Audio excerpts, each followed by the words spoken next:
Formation of a campaign team is a natural part of a campaign process. And every political party that goes into an election definitely must put up a team that will oversee the running of the campaign. So it is in proper place that they've done that.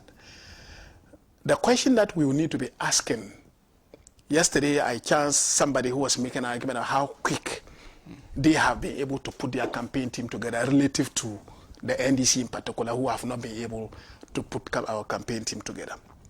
I want to remind those who think so that being in a hurry to the market with defective goods does not guarantee patronage. You have a team, you've put it together. Let's remember the Black Stars. Ghana went to the AFCON with a team. What happened? We went with a team just like any other country. But our performance on the pitch made us a laughing stock within the football fraternity because we were not able to perform as expected. And when it comes to the formation of a team to undertake any development projects, Ghanaians should watch the MPP carefully and realize that they cannot be trusted to be able to put together a team that can deliver to their expectations. Who in Ghana has forgotten about the fantastic economic management team that was put together? Fortunately, the person who is presiding over the formation of this campaign team of the MPP is the very person who was leading the defective economic management team that the composition of which included driver mate. So based on our experiences of the MPP in the way they do things in this country, I do not think that Ghanaians should be wasting our time in trying to even discuss this so-called campaign team.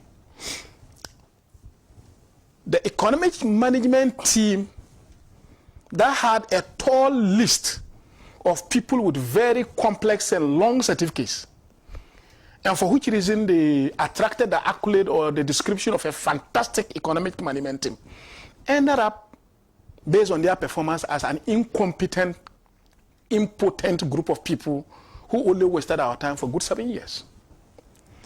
So for that matter, I do not give this campaign team that has been established any credibility at all and any hope to be able to do anything as far as the execution of the 2024 election is concerned. What Ghanaians must rather listen and pay attention to, that I will want to draw their attention to, is the fact that the MPP as a political party has abandoned their mandate to Ghanaians. Their mandate to Ghanaians, the social contract that has been signed between them and Ghanaians, to steer the affairs of this country to ensure rapid development and social development, economic and social development of this country.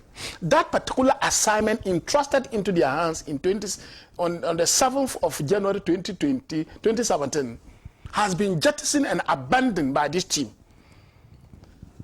to the complete over-focusing on breaking the 8. So for the past 2 years or so, every meaningful member of the MPP, everyone who holds resources, the focus is about how to break the 8, but not how to better the welfare of the Ghanaian citizens.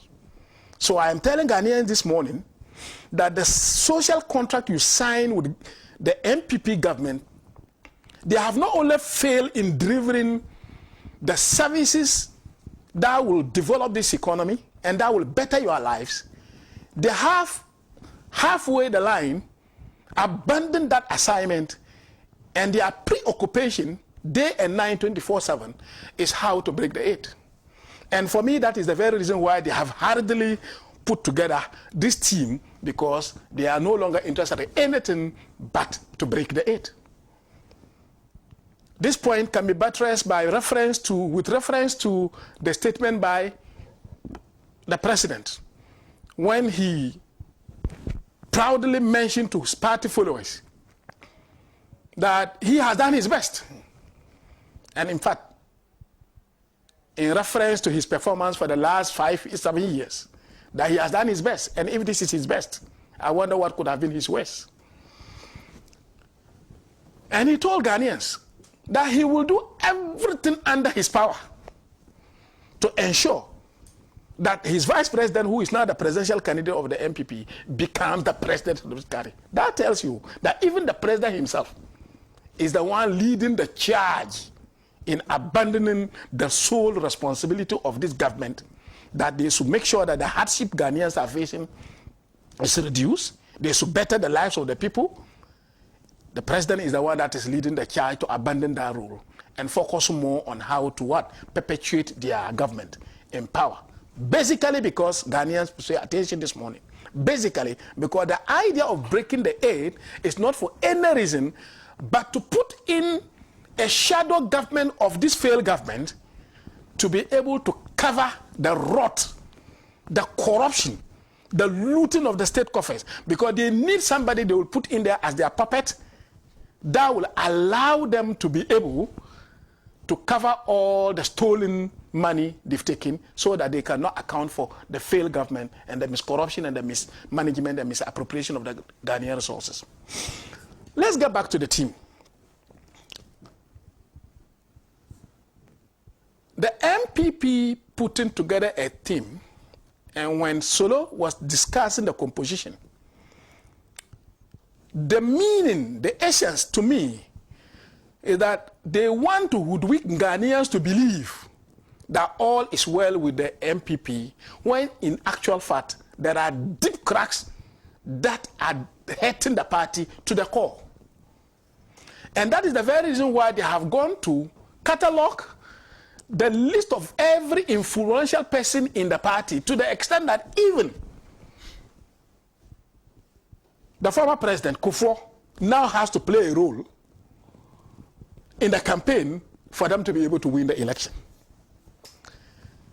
The fact that they've assembled all these people and making sure that they get all hands on deck for this particular campaign is an indication of their being in the full knowledge that the 2024 election is not a child's play. And for that matter, they will want to bring in every meaningful person in the party to participate in the campaign. And I'm wondering how those of them who contested against His Excellency the Vice President, and they are now part of the campaign team, who did not mince words but told Ghanaians that the MPP government is a failed government, and that this economy was on its knees because the people who were in charge of running this government were not doing the right thing, and for that matter they were incompetent. And yet those are the very people who must go back to Ghanaians to convince Ghanaians that they need to vote for the MPP to continue in their wishful thinking of breaking the aid. I applaud them for forming the team. A team is important. In campaign, it ensures orderliness.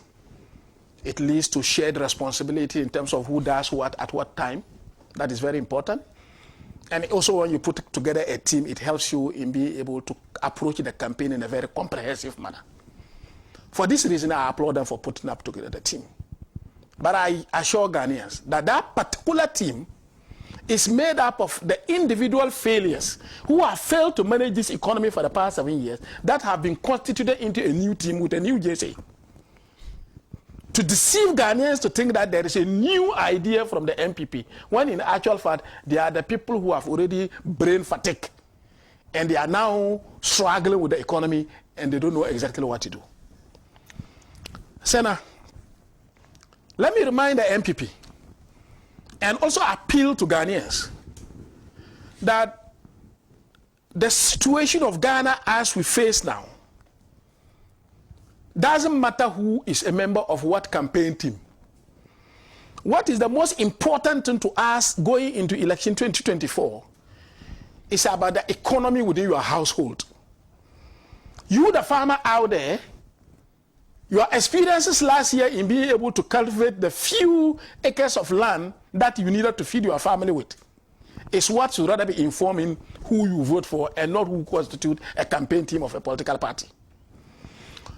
So I am simply saying that It is important they form a campaign team, but what is more important is the economic situation Ghana has found itself in, and for that matter, they can no longer, as Ghanaians, entrust the governance and the management of this economy into the group of individuals who have mismanaged this economy for the last 7 years.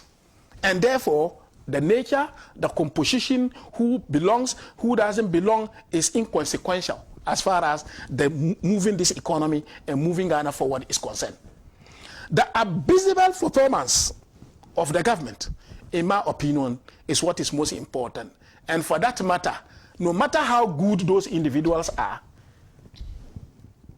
going into election 2024, they will realize that the mismanagement of the economy over the last 7 years is the Achilles heel of this campaign team. No amount of campaigning can save them. The hardship of Ghanaians, the inflation, the suffering, the arrogance, the looting of state coffers, to the extent that family members of this government that have made money without occupying any official portfolios and have announced that they have resigned from public local politics are those who are now lying in the comfort of their rooms and throwing shades to Ghanaians and making fun to us and boasting that their great grandfathers made sure that they were well educated. That's why they are running a nepotistic government. That is what Ghanaians will look to decide who to vote for rather than who constitute a campaign team. They should not, I beg the MPP, the Nana Ado's government, from my observation, have never shown that His Excellency the former president, J. Kufuor, meant anything to them. They should not bring him at a time when they know they are losing the election and they are looking for somebody to blame for their failure to win the election. Sana, let's talk about the issue in Parliament. Chairman Sabonso, he made a very profound statement. And that statement, every Ghanaian must listen to it and find out the motive behind that statement. Upon resignation from his position, he said he didn't want to be the eye of the storm. Let's unpack that statement. Which storm? There's a storm. And yet they are putting together a campaign team trying to garnish it by mentioning names of some particular individual in a way to woodwin Ghanaians to think that they have a solid team. It is not a solid team, and from the experiences of the economic management team, you cannot also be a fantastic team. You are only trying to deceive Ghanaians that look, there's all is well with the MPP and that they are going into election 2024 united as a political party. But according to the statement made by Chairman Sabonso, the former majority leader, that he didn't want to be the eye of the storm. And I think Ghanaians should be talking out and find out what storm is he talking about. Currently, according to Parliament, the standing order that they adopted at the beginning of last week or something like that, it is no longer feasible for a political party to reshuffle or remove people in Parliament. And for that matter, it was not within the authority and the purview of the government, the president and his allies, to be able to determine who should become the majority leader in Parliament. And that is why Honorable Joe Wise and his colleagues organized a press conference upon hearing the clandestine activities of the president and his cohort to remove the majority leader. Quickly did a press conference to tell Ghanaians that they were not aware of any attempt or any move to remove, and that the status quo remains. In that meeting that the parliamentary caucus of the MPP had with the leadership of this government, I am not trying to draw the attention of listeners to where the storm was. In that particular meeting, there was tension. And the tension came from the fact that the president and his team wanted the majority leader out, and the parliamentary caucus resisted it. And that was when the storm started forming. It was almost becoming a cyclone. And that is when the majority leader decided that yes, there will definitely be a storm, but I don't want to be the eye of that storm. So all is not well with the elephant. The elephant currently, as we speak, is experiencing its terminal element. All the struggles you see and all the effort they are putting together is analogous to the last kick of a dying horse. It's usually very strong, but that is usually the end of that dying horse. Whether there is a team, whether they reshuffle or not, they are exiting this country as a government come December 7, 2024. My brother, one important thing we should be asking ourselves is, none of us around this table and those listening to us have had any reason, I guess, to question the competence and the capacity of the former majority leader, Honorable Chairman Sabosu. He has steered the affairs of the majority, even from minority into majority, and he happens to be one of the most experienced. As we speak currently, besides Honorable, the Right Honorable Speaker of Parliament, nobody has the experience of parliamentary affairs in this country more than him. The question we should be asking ourselves as Ghanaians, and not to be distracted by the gymnastics of the MPP to look elsewhere, the question we should be asking ourselves is, why was there the need to change him? And when it happened, we have been listening to people, and two issues are coming up from the grave mine. Allegedly, we are told, allegedly, that it seems the former majority leader has in the past not applied himself diligently and forcefully to the agenda of resisting the LGBTQ bill before Parliament. I do not know whether that is for a fact, but everybody is aware that in Parliament, the person who has shamefully and openly championed it and talked against the bill has been Honorable Afenyo Macken. Therefore, they've realized that to score that goal, they need a person who is passionately committed to scoring that goal. And they have found the former majority leader as a sluggish horse that cannot get them to the destination, and therefore they put him aside so that they can now push this young man to the forefront of affairs in Parliament to be able to resist the passage of the LGBTQ. I hope those people who allege are alleging based on real data. But of course, those of us who have been observing can also give credence to this kind of line of argument. The other issue that I want to talk about is whether the effort to choose a running mate has not been done in a manner that is causing the dispopularity of the majority leader, because names that were mentioned previously as people who could be considered for the position, the former majority leader, Chairman Sabosu's name, also came up. Perhaps things didn't go well in the boardroom in deciding who becomes, because this gentleman, having been in Parliament all these, have decided he was no longer going to run. And anybody with that worth of experience from Parliament, when he decides not to run, the next level is to either become a vice president or become a presidential candidate. And if this is the thinking of the gentleman, perhaps, all for him to be ditched last minute, and yet they are also stripping off the last in that medal that he has, taking him out of the position as the majority leader. Perhaps they believe he might not be able to commit himself diligently to the campaign, or perhaps the LGBTQ issue they're talking about.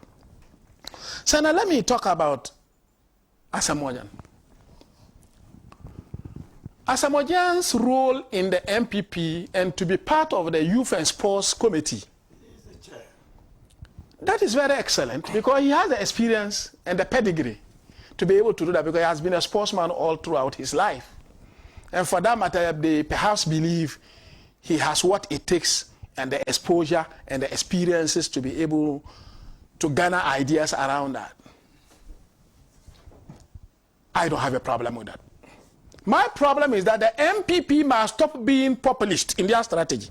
They shouldn't think that the youth of this country, who for the past years have fallen in love with Asamoah Gyan for his role in our Black Star and being a celebrity, will fall prey to their tricks of using Asamoah Gyan as a person to defraud them of their votes. So that people who are in love with Asamoah Gyan will quickly decide that after all, once Asamoah Gyan is in the system, hey, sports, youth and sports issues will be better off. Asamoah Gyan himself missed a penalty kick. He missed a penalty kick. His presence that doesn't guarantee success. When it mattered most, he failed us. So I want the youth, to realize that, look, the MPP are very smart in deception, chicanery, subterfuge is their modus operandi. They show you the screen of paradise and give you a ticket to hell. So the fact that they've started mobilizing celebrities and putting Asamoah Gyan and Co in the team is simply just meant to use frivolous ways to mobilize the youth of this country, once again to perpetuate their bad governance for another 4 years. And this government cannot afford another 4 years of looting of the state. Ghanaians, His Excellency John Dramani Mahama is touring the country. And he's doing so using his own pedigree as the basis on which he should be elected. Let us not allow failed people to camouflage us with the images of national figures. The former president, John Ajakum Kufuor, okay? And then they go and bring in all categories of people because they want to use those people to mobilize the voters. But I bet them, if they are honest enough and they will want to depart away from their usual deception, please let us go into election 2024 using our scorecards of performance as a government to win the election. Let the living standards of the people speak to the living standards of the people. Let Ghanaians understand that you deserve to lead this country because you have a track record that have improved their lifestyles. So, in short, Senna, I will conclude by saying that every Ghanaian who thinks about this campaign team should think about the failed economic management team. Anybody who thinks about this campaign team should think of the impotent economic management team. For the first time in the history of this country, the position of a vice president in this country has been defiled to the extent that a vice president is nothing else but a mere driver mate. And I now understand why the vice president had to ask for time to pick his running mate. But he has quickly put together, when the running mate could have also been somebody to help him to put together the campaign team, he has rather prioritized the formation of the campaign team over the selection of what? The running mate. After all, in the end, he's going to get a driver mate who is not important in managing this economy.